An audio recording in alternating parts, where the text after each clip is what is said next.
Hello, everyone, and welcome back to the Outdoor Adventure Series podcast, a podcast that celebrates individuals and families, businesses, and organizations that seek out and promote the exploration, stewardship, conservation, access, and enjoyment of the outdoors.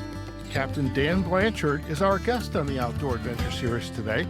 Captain Dan is the owner and CEO of UnCruise Adventures, a boutique provider of outdoor adventures via small ships. He is also the host of the No Ordinary Adventure podcast. Captain Dan, it is a pleasure to have you on the Outdoor Adventure Series. Welcome. Well, I already feel right at home. Talk about outdoors, you and I talking pre-taping, we would probably be brothers from a different mother if we're not careful here. I think so. We literally could be brothers. For our listeners, you'll see a little bit of this video. We kind of do look alike, at least on top. And when I was doing the research for this episode, and I went back on the UnCruise Adventures website, I just kind of looking through all the pages and the links, and then I discovered you had a podcast, and it's like, oh wow, it's actually cool to not only interview folks about their work, but about the fact that you're a fellow podcaster. And I think that's what, for me, that's also what makes us special. You're living your dream life, and one that I'm like incredibly interested in, but also you're a podcaster and you're sharing stories about your adventures. And I love that. So thank you again. And first off, or second off, happy holidays. I hopefully you and your family are enjoying the holiday season. Yes, And, indeed. In fact, I have my first grandchild, oh, and she is just 8 months old, and oh, she's a wow. mile from where I'm at here in Seattle at the moment. So I never expected to have grandkids, but here we go. But here you go. I think I'm probably standing in your way of getting to go see the grandchild, I would imagine. It'll happen soon. Okay. So you said you're in Seattle. Now, is this where you were born and raised? I was born and raised about 30 miles north in a little native named town called Mukilteo, Washington. Okay. It's where the ferry goes between the mainland and Whidbey Island. So the islands are always a big part of my life. But almost all my career, I've worked in Alaska and lived in Alaska for many years in Juneau. Okay. Down here for the season where we work on our boats and get them ready to go.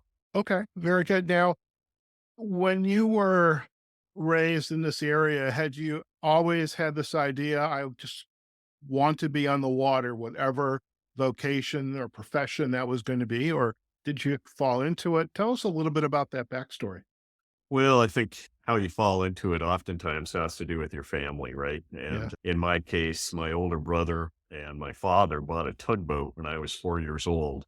And Wow. that became the family project. It was built in 1912 and had been abandoned. And so all during my formative years, we lived on the tugboat during the summer, spent a lot of time out on the water, became a Sea Scout when I was young and learned to sail and all these things. So yeah, I can thank my mother and father for introducing me to the joys of the waterborne world.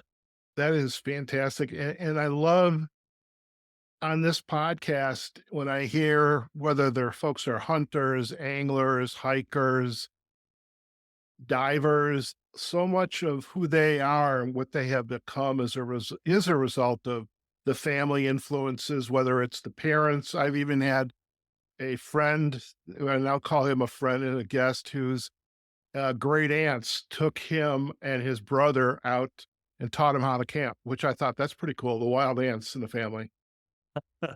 That's really true. I love those hippie ants. The Yeah, ones, particularly the ones that your parents didn't really want you to hang out with so much. They generally set us free. I, You I know, I love that. So how did you end up in this space? Number one, a business owner, a CEO of a very successful cruise company on Cruise Adventures. How did you end up in this space, chartering boats for people like me or families who are just interested in getting away from the office and just exploring the great outdoors? well, it all happened, always been on the water, but sometime in about 1980, when I was barely 20, um, I ran across a boat called the Pacific Northwest Explorer up in Mhm, the San Juan Islands. And it was at that time, a brand new boat that was carrying about 70 passengers mhm. on wilderness adventures all across, well, the United States and Mexico and Canada. And I thought that was the coolest thing since dessert at the time. Yeah, And so I applied with that company and started working with them later. It was 1986 when I started working in the industry as a captain in Glacier Bay. right. And it just blossomed from one thing to another. And I'd already been a small business person a couple of times prior to that. And I started out when I was 16 with my own little business. Okay, And so the idea of being in business and collaborating with what my love was fit naturally. okay. And how did you end up getting started in having your business for that first time? And what did that look like? What types of adventures or experiences were you offering to your clients? Well, when we started UnCruise Adventures, it was a few years later. I mentored under some other Okay, people at the time, but in right. 1996, when we started UnCruise, it was really about being the antithesis of the what we would call the industrial cruise complex today, which is the Right. large multi-thousand passenger foreign cruise ships. And Mhm, so it's really designed like, okay, where can I have a 42-foot sailboat that I keep here in Seattle? And if I was mhm. taking you out in my 42-foot sailboat, where would I take you? And Okay, that's the genesis of everything we do, even today.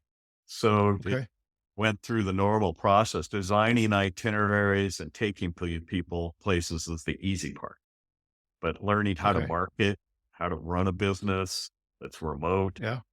those are all the things that I had to learn, and, it was quite an education process, I must admit.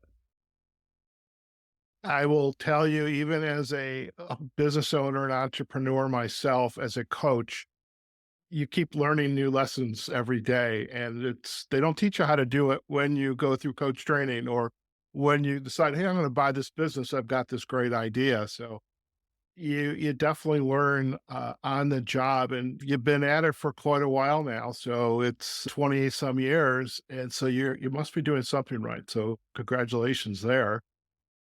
What is special about, say, those first few excursions you took your customers on? What did they have to say to you when you picked them up, you welcomed them? Perhaps there's that tray of welcoming champagne, but now there's this adventure. What were some of the comments people were saying to you when came back? Well, first of all, early on, it was the fact that we were in the adventure travel world, and that in Mhm. '96 was really just starting to take root. And Right. earlier than that, it was always seen as, like, putting on crampons and roping up, which was more extreme. But we Yeah. offer a much more relaxed, but still sweat on the brow if you wanted to, type of experience. And I think that what it did is it amazed people how much it was like being on a private yacht. That we would, Mhm. anchor up and we'd do a hub and spoke all day of everything from snorkeling to hiking and all this kind of thing. So it was really wonderful. But the real proof of the pudding, and I still share this with my staff every spring when we do training. So the real Mhm. proof in the pudding isn't what they write down on their cards, isn't the smiles necessarily on board. It's when they step off that boat and the crew's lined up on the dock and they're literally in tears because they've experienced things that they never would have experienced outside of on cruise adventures. So when I get on the dock and when the boats come in, that's what I look for. And if I don't see tears and hugs, I kind of go, okay, we gotta up the ante here. Very interesting. And I can see tears and hugs. And another word that comes to mind is almost like family, because these cruises are not your big mega yachts where you can get lost in the mix, but they're very intimate. And I would imagine that's for a special kind of family, a couple, solo, because they want to come back and experience what you're offering. So you're probably seeing a lot of repeats year after year or every other year or so, things like that. Yeah, I mean, we just celebrated our 27th year on the 16th of December. We're on year 28 Okay. now. And we have Okay. people that have done 15, 16, 17 trips with us. And so that means that they started in their 40s or 50s, Right. and now they're in their late 70s and 80s. And so it's really it's probably one of the most heartwarming things I can think of to see these guests again. We maybe sailed together at one time, and they send me Christmas Mhm. cards, and it's very touching. It's the part of me that feels like I need to impact my world in a positive way when I see that. Sure. Sure. And I can imagine just given that age range, you not only have some of them perhaps are grandparents, but they're also parents that you've got the kids and you've got the grandkids. So you potentially have three generations coming on board. What was it like sailing into Alaska? Because I mean, I've been on the railroad, the Alaska Railroad, from Anchorage up to Fairbanks, but there's got to be something special because I have family and friends that have done it. Sailing into these fjords and just seeing the majesty of Alaska. What's that like? Oh man, you take everything, all the images you've seen of fjords in Alaska and Norway and other places in the world, and you wrap them into one very long inside passage. It goes all the way from Olympia, Washington to Skagway, Alaska. And it just gets more dramatic every mile you go north. And, once you hit glacier country about Petersburg, Alaska, roughly, where the glacier is the LeConte Glacier, the most southern glacier in the northern hemisphere. Okay. You get to that area and ice is in the water and brown bears are on the beach and migrating species are flying back and forth. We're seeing sea otters, like the sea otter wasn't even existing in Southeast Alaska 100 years ago. And, but they've come back in such huge numbers. Glacier Bay has 30,000 sea otters alone just inside Glacier Bay. So Wow. it gives you hope that all the negative things, and they're true, about what's happening in our outside world and in the environment, it gives you hope that if the habitat's maintained, the critters will return. And that's really what's happened in Alaska. It's quite exciting to see. I do want to talk about the conservation and sustainability in a bit because I think that's very important because you literally are you're close to the ground, you're ground level. Your boat is only so high. So you got people close to the water. They're seeing literally everything around them. They look 360. And so I'm going to be curious your perspective of what are the changes, the evolutions that you're seeing in the environment. And I want to chat about that, but I'm curious about Alaska. There's room. I remember when I went to Denali, everybody said, "Well, Howard, don't get disappointed if you don't see Denali." Okay, okay, all right, thank you. I saw it every day, so I thought I was pretty special. But the weather in Alaska, I mean, it's huge. And what's it? Is it sunshine, clouds, rain, storms? You've seen a little bit of everything every day. First, yes. I mean, The the short answer. likelihood that you can set your watch every 2 hours and expect a weather change is probably pretty high. However, Alaska is a huge place. I mean, it is massive. Mhm. It's thousands of miles from north to south and east to west, and it's no small area. So each region has its own typical weather. So, for instance, where we operate in Southeast Alaska is quite different from where we operate in Prince William Sound, and Mhm. different again in the Aleutian Islands. But in Southeast, where it's kind of the historic kind of cruise area that we were at, for instance, April, May till early June is the driest period of the year. And Mm. we used to, in the old days, the old timers used to call it the painting season because that's when they could actually Okay. paint and not have a lot of rain. So it sounds contrarian because most people don't believe that April and May and early June are going to be the dry. They always like to think July and August. Yeah, July and Mhm. August are warmer, a lot more rain. And Oh, wow. Okay. what is interesting is you look at people always ask me, when's the best time to go? Well, Is it about the weather? Is it about rain? Is it about whales? Is it about spawning salmon? Is it about northern lights? Because northern Yes. lights are going to be on the shoulders of the season. Okay. And I have to say for this person, this guy right here, Northern Lights, that's on my bucket list. And I want to see those. I want to see them. So what would be the best time of the year if I wanted to go see the Northern Lights? Well, the very best is the dead of winter. But we don't get Oh, too many people coming up in the dead of winter. But all outside of right. the dead of winter, basically anytime in April till even into the first week of Mhm. even mid-May. And then starting at about the first or second week in August. So mid-August for sure, all the way through September. The good thing about April and May, though, is that that also comes along, coincides with the driest time. So the chance of Right. actually having no cloud cover is much greater. Okay. So that's the opportunity. But what's really interesting is right now we're in a cycle for the next 5 years of the Yeah. strong solar activity we're going to see at least for the rest of my lifetimes. And Okay. so now is a great time to seek northern lights. Okay. That's good to know. So we'll chat afterwards then. So I'm curious when you are on adventures, whether it is up in Alaska, you're down in the Sea of Cortez.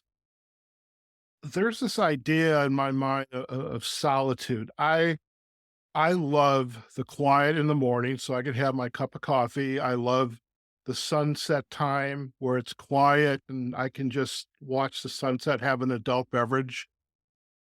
And how are your excursions and your education, because you're also educating your clients as well about the importance of preservation and solitude and just stopping the noise and just taking it all in and just taking this moment and just embrace it.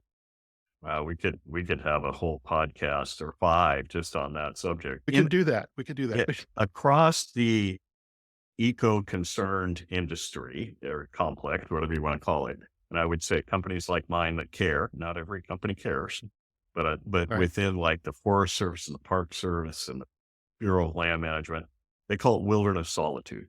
And how Hmm. do we keep wilderness solitude, true solitude? And for that, you need a couple things. You need space. In Hmm. our case, you don't want, you love it when there's no roads, which is pretty much all of Southeast Alaska and Prince William Sound. And, Right. and then it's about how many people are there. And Alaska is the Hmm. largest state in the union with, I think, either the smallest or the second smallest population, roughly around 700,000 total and over this massive land. So solitude can be sought, but you also work for it. So for instance, Hmm. 20 years ago, we started a list called the intentions list, where all the boat operators get together and we say the week before, we're going to go here and they're going to go here. And we do this to coordinate so that people, we don't just have solitude by happenstance, but we create Hmm. solitude as well. Okay. We work at Oh, wow. solitude. So that's a really good thing. And then of course the regulators and the Forest Service and the Park Service, they just love that because we make their job easier.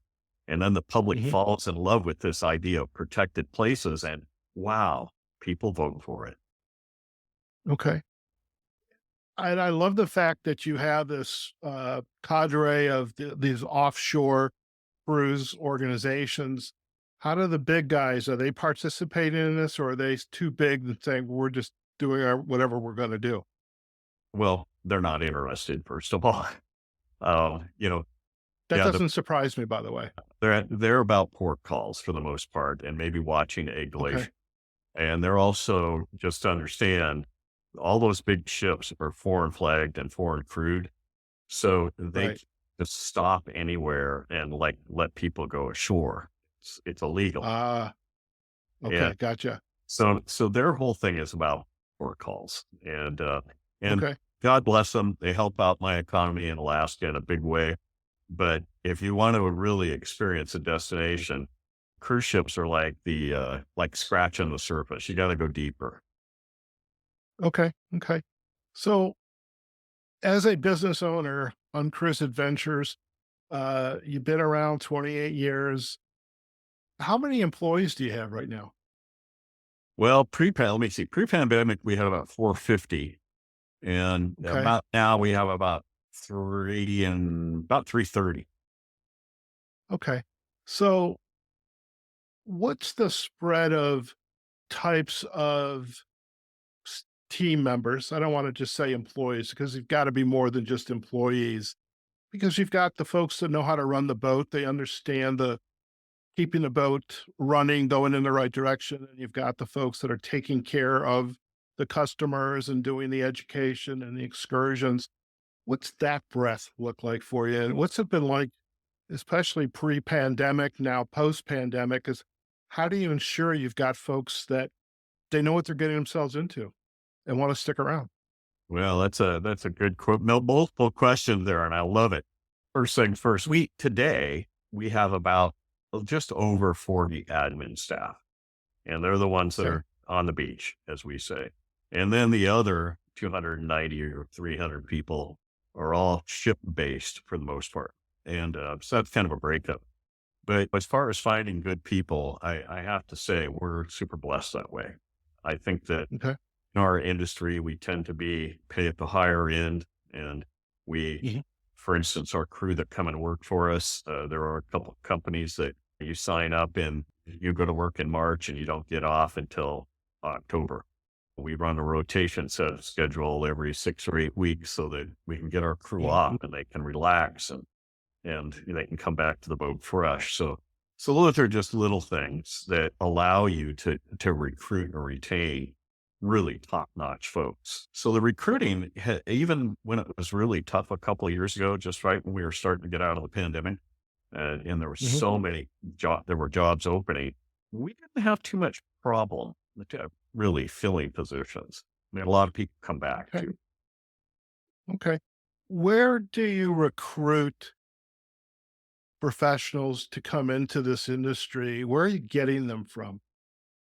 Well, it depends on the position. It's Okay.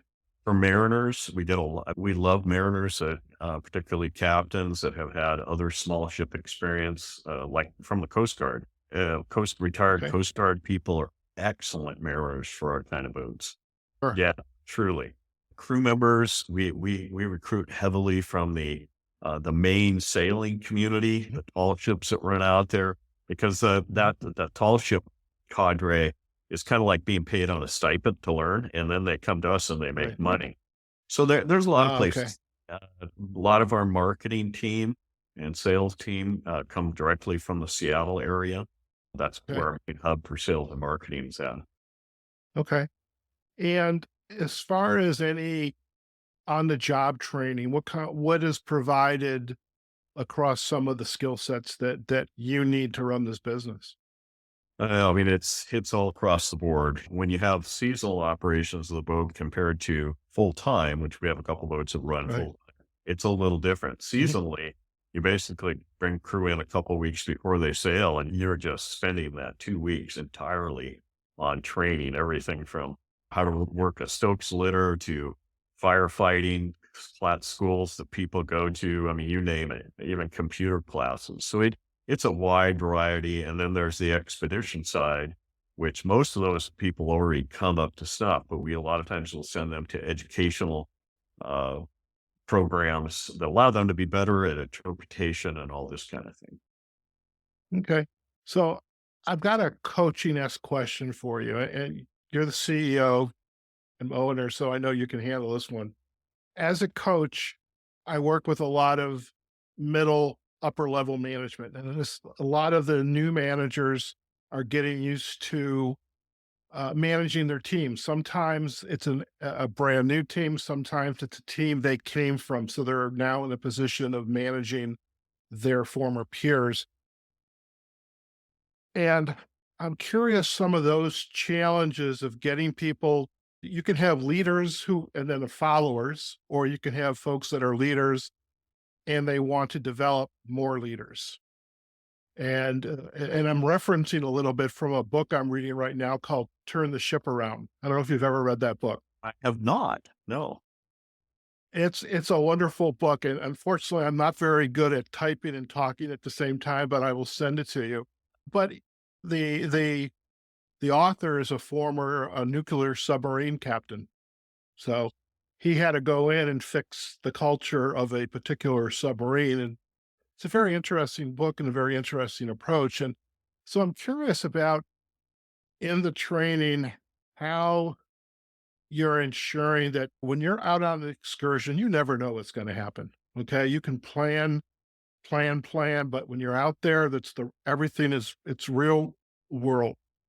How do you ensure that everybody knows their job, their responsibilities? That you have the leaders and the people who are down this chain of command, making sure things are getting done. That's a really good question, and particularly with a remote product like we have, because that boat's going to Yeah. leave its shipyard and it's not going to return for 6 months to 2 years. And Okay. so it's having that training is really important. But I think the first element is making sure that I have the right leaders under me. And I'm Mhm. fortunate enough to say that, for instance, Kirsty, who heads up our entire operations department, Kirsty started with me as a customer service representative on board the boats, a steward, well over a decade ago.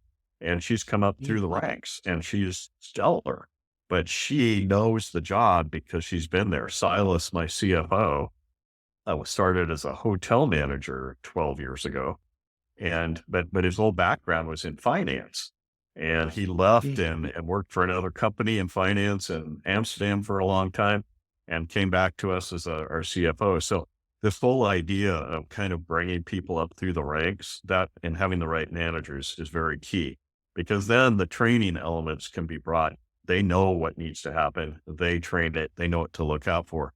The other part for me personally has a lot to do with the halo effect. And so I am not I'm not a company owner that is in the background. I am in the foreground. Mhm. I Okay. try to every one of my boats when the guests depart and when they come back. I try to go to the crew meetings they have on board when I can. Can't always do it because you get multiple boats in town at the same time. But Right. I try to stay very active with my people.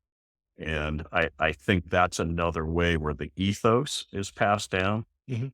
And those are, you talk about management, you talk about experience from the past, you talk about ethos. Those are all really important Mhm. because what that does is it means that when they're actually sitting in front of a screen watching a video on how to fold napkins or watching a video on what's it look like to train guests to hop in a skiff or on a paddleboard or whatever, Mhm.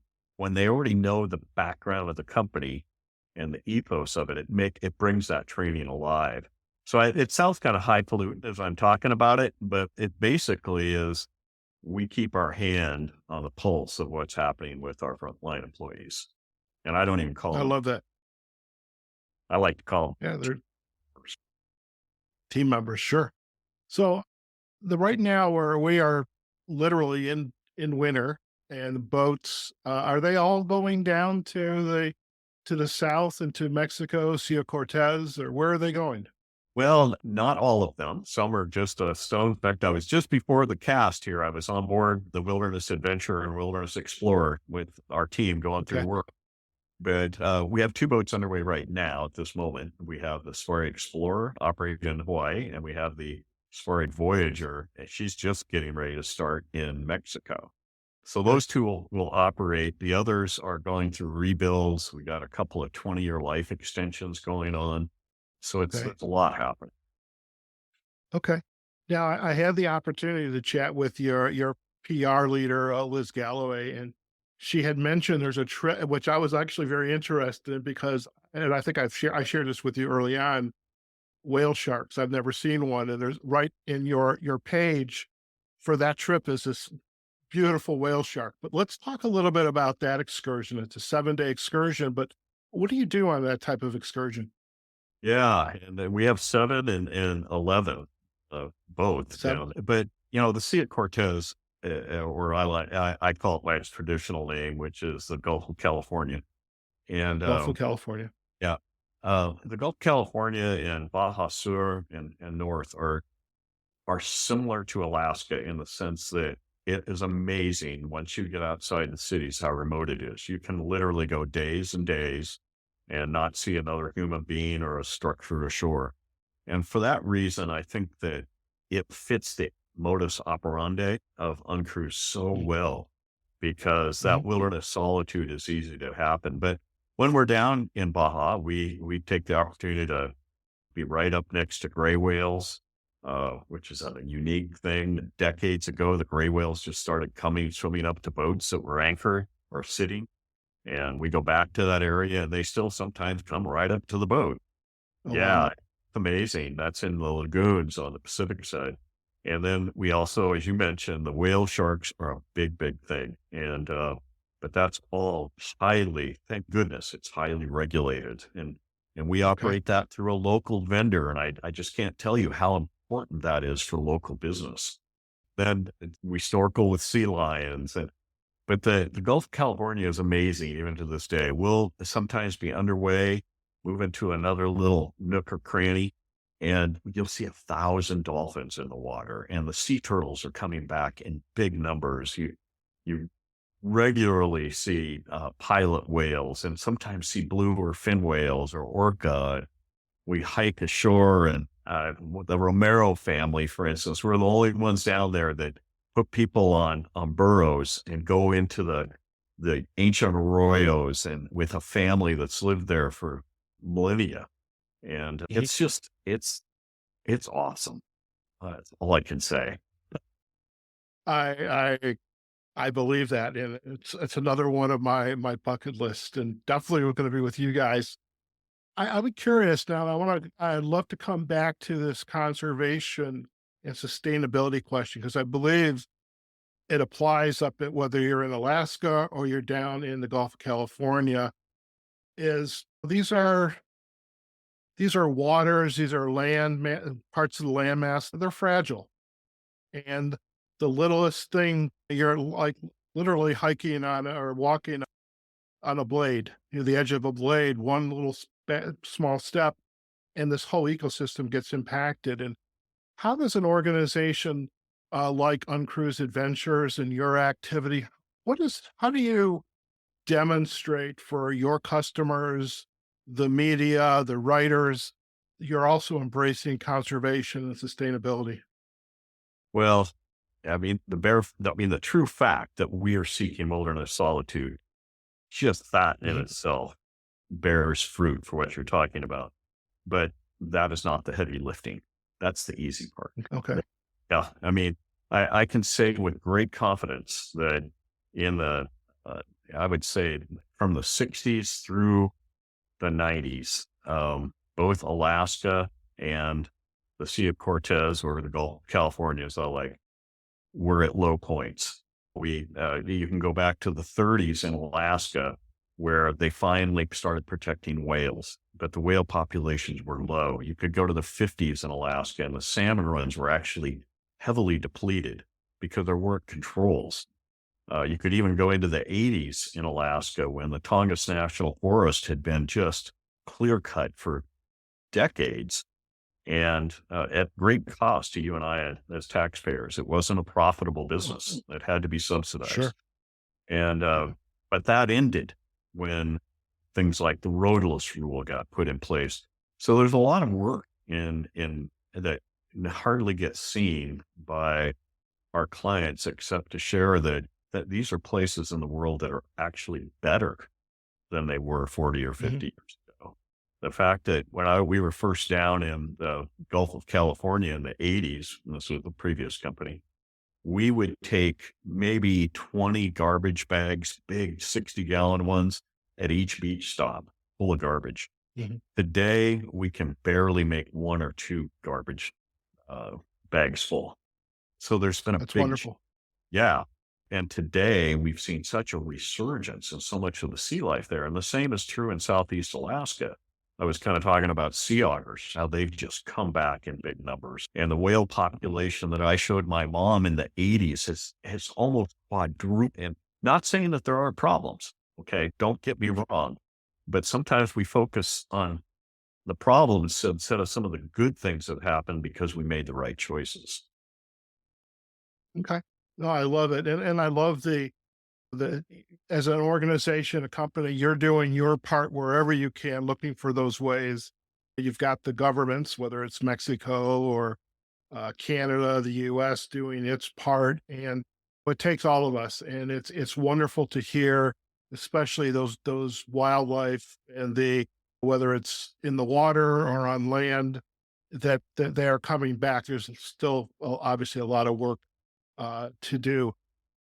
I would love to chat now, Dan, about your podcast. I was really surprised when I went onto the website and Liz said, Howard, everything you need is there. Just go have a look. And I remember I asked her about podcasting as an idea. She goes, oh, yeah, I think we have, well, she said, we have a podcast. And it didn't really register with me until I went and found it. How does it feel to be the host of a podcast? I I have a love You've hate got the really, right voice for it, by the way. You've got the right voice for it. Let me just but I kind of have a love hate with it. With it, I love that we're sharing the news about UnCruise Adventures, but I am also I just love to be outdoors. And yeah. like, so tying me to a desk anytime is almost too much time. So that's a part of me that goes, well, I need to be, I could walk down to the locks right now and see if there's any winter dogs running. Dogs, and there aren't, but that's just an example. And, yeah, I think it's, a thing that in the end I really enjoy, but getting me, to kind of get out there and really do it. It took Liz a while to get me comfortable with the idea and the 10 or so people that watch me. I would imagine there's more than 10 or so, but by the way, I wanna have a conversation with Liz, but, like, this guy right here, so for our listeners, I am holding up a Zoom. It's a video camera and a microphone, Wow. okay? And I can hook up 2 mics to it. So imagine coming back from one of your excursions or the night everybody's come back from their day off and doing the hub and spoke. Let's have some interviews I've right got to, here. I've got to get that. It's lovely, and there's other devices so that are designed to take with you on out on the excursions, so you don't have to be tied.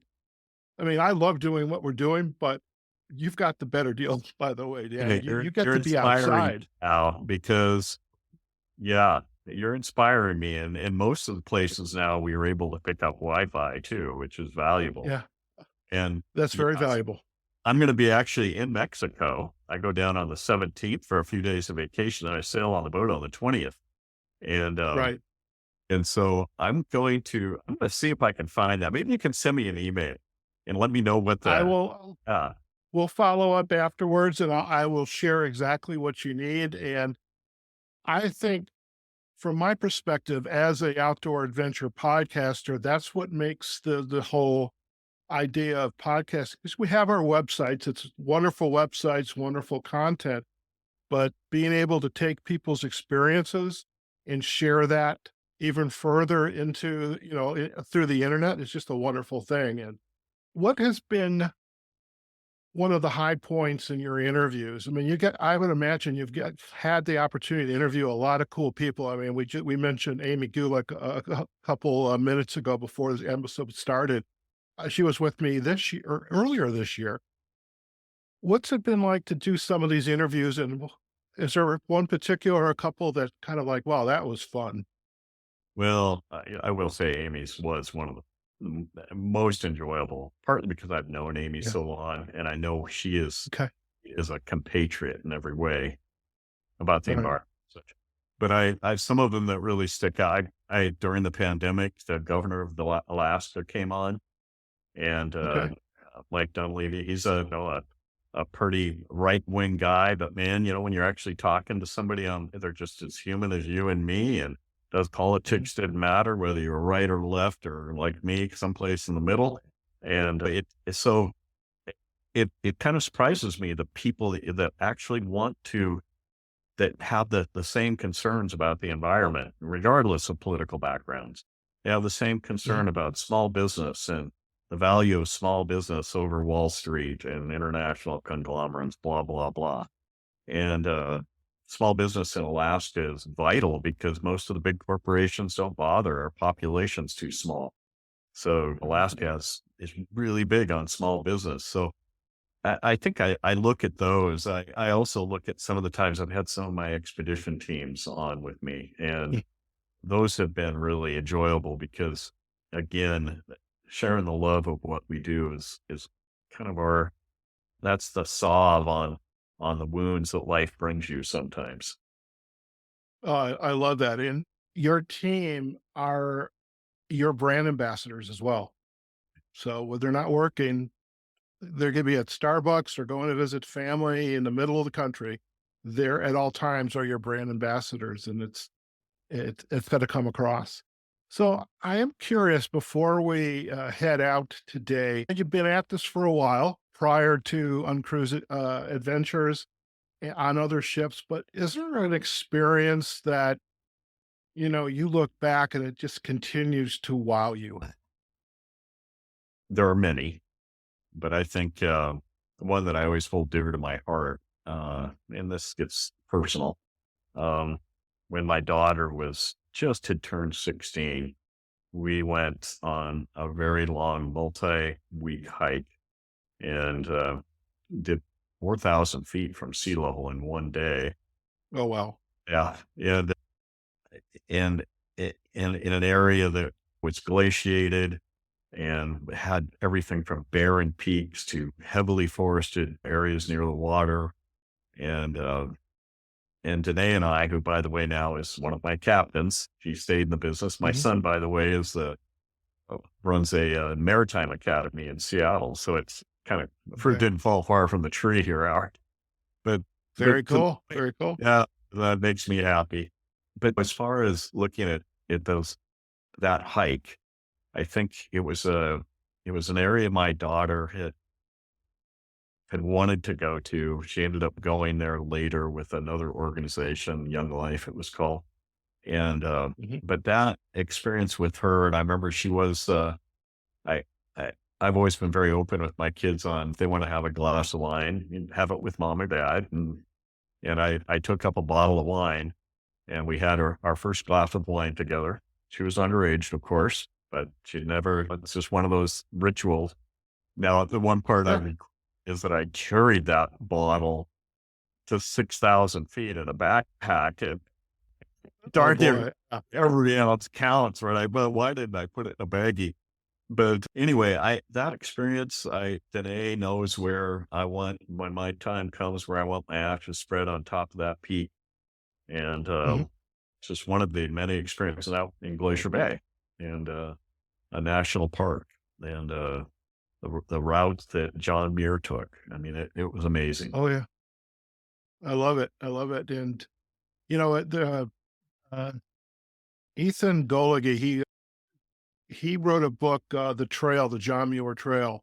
And and one of the things that it's dawning on me is like some of your excursions could have like book readings and things and events like that. I don't know. I can't help it, but like when I'm having conversations, even podcasting, light bulbs are going off. I don't know if you can see them, but I can feel them in my head going off. I like it. Any advice that you would like to leave with our listeners? A quote, a movie, an article that really just to kind of encapsulates your experience, your passion for offering these great adventures, but also they're outdoors, helping us find that solitude that we really should be and need to embrace today. Any final advice you'd like to give to our listeners? Well, I think it comes in the macro and uh, and down to the minute. But on the macro, I always think back to a story my dad shared with me when I was feeling kind of down. He told me once and it's a joke, but he said, Danny, what's the first thing an Italian race car driver does when he hops in the race car? And I said, I don't know, Dad. He goes, rips out the rear view mirror. And Ah, we all go have problems and troubles in life, and we have good times and bad times. And because he shared that with me and I've learned to live with that, that we have to keep moving forward. That gives me hope because that's what powers my small business. That would mhm, unknown in Alaska is Mr. Tongass because I am just constantly fighting because everybody wants to go log it. And right. so that gives me the energy to say, keep going on, keep looking forward, even when we fail. So how does that relate to our time in the outdoors? Particularly as we age, keep moving forward, Mhm. keep exploring, keep having new experiences. So on the macro, it's that. On the micro, I think it's this whole idea of living the life we were designed for, and following our passions, and one feeds another. I wish I could come up with a really great quote. It's just not coming to me right now, but I think you get the That's drift. okay. No, I think you did a wonderful job, and um, and I do appreciate that. It in the moment sometimes it's hard. So, but I think this idea of keep moving forward. It's so very important. And like for me, you are outside a lot. I sit at this desk or stand at this desk today, and I'm here every day. And I have to remember to get out. I mean, for our listeners, Dan was the impetus for me even standing today, because normally I would be sitting down having my interview, and I notice he's just standing. I think, well, geez, I need to do that. And luckily I can do that pretty easily. So I want to thank you for that gift. So, but that gets back to keep moving, keep exploring. And I love what you just shared. If our listeners would like to learn more about you and the work, the great adventures from UnCruise Adventures, where are the best places for them to go? Well, on the website, it's uncruise.com, uncruise.com, one word. And then, of course, we're on Facebook and social media, Instagram. Our Facebook site's awesome. And what's really fun Yeah, about that is don't take my words for it. Read all the comments from the guests that post on our right. Facebook site. I think that's really where the rubber meets the road. Okay. Well, we will provide the backlinks to the website as well as to Facebook and your other social sites as well. Captain Dan, it has been a pleasure to catch up with you. We are between Christmas and New Year, and I really appreciate you taking the time out of your busy day. I know you want to get outside, go somewhere. I don't want to stand in the way of it too much longer, but I really do appreciate the time you've taken. And it was so great to learn more about you and your work and just the great experiences that the folks who come to you at UnCruise Adventures are going to experience because they've had this chance to pursue solitude as opposed to walking with the rest of the masses. So thank you so much. Okay, I'm going to make you a deal. Okay. You come with me on our boat in Alaska this summer. We'll figure out the time later, and let's you and Okay. I take that device you have and just knock it out of the park. I would love to do that. I will. You have my word. You have my word. And You I have would mine, thank you my so friend. much for that gift. All right. Thank you Well, for we that will gift. I we will appreciate it. continue chatting. Sounds good. Listen, stay in the line. We're going to do a quick close and you and I can have a final chat. Okay. All right, folks. What a fantastic interview today. We've been chatting with Captain Dan Blanchard. He is the CEO and founder of UnCruise Adventures, and just a wonderful tapestry of work, his passion for the outdoors, for the water, and taking people into areas of North America, whether it's up in the bays and fjords in Alaska or down in the Pacific and or the Sea of California, Gulf of California, excuse me. I need to relook at my maps and get that right. But you get the point. Just the really, he is the and his team are producing some phenomenal adventures and experiences for you. And so definitely go out to their website at uncruise.com. And we're going to provide a backlink to it as well as to the social sites like Facebook, Instagram, and YouTube. As for us, you can find us on our website at outdooradventureseries.com. You can find us on our pages on LinkedIn and Facebook. We are also have this episode, the full video of this episode with me sweating bricks right now. Um, and it's the middle of winter here in Las Vegas. I don't know why that's happening. Probably because I'm just getting energized. I think that's what it is.